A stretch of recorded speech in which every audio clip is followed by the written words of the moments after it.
தேமுதிக சார்பாக குடியாத்தம் பழைய நிலையத்தில் இன்று காலை மதச்சார்பற்ற முற்போக்கு கூட்டணி சார்பில் சிலிண்டர் தட்டுப்பாட்டை குறித்து மத்திய அரசை கண்டித்தும் கண்டன ஆர்ப்பாட்டம். நிகழ்ச்சிக்கு குடியாத்தம் தொகுதி சட்டமன்ற உறுப்பினர் அமுலு விஜயன் தலைமை தாங்கினார்.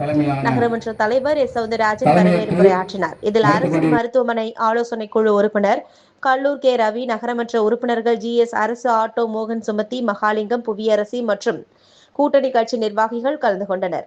தந்தி செய்திகளுக்காக குடியாத்தம் செய்தியாளர் கே ராஜேந்திரன்.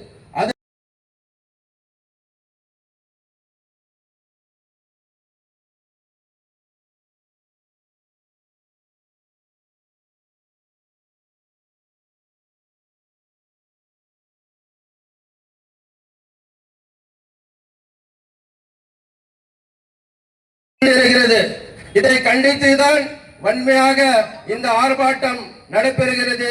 இந்த ஆர்ப்பாட்டத்திற்கு வாய்ப்பு தந்த இந்திய கம்யூனிஸ்ட் கட்சியின் சார்பாக வாழ்த்துப்படுகிறேன். நன்றி, வணக்கம்.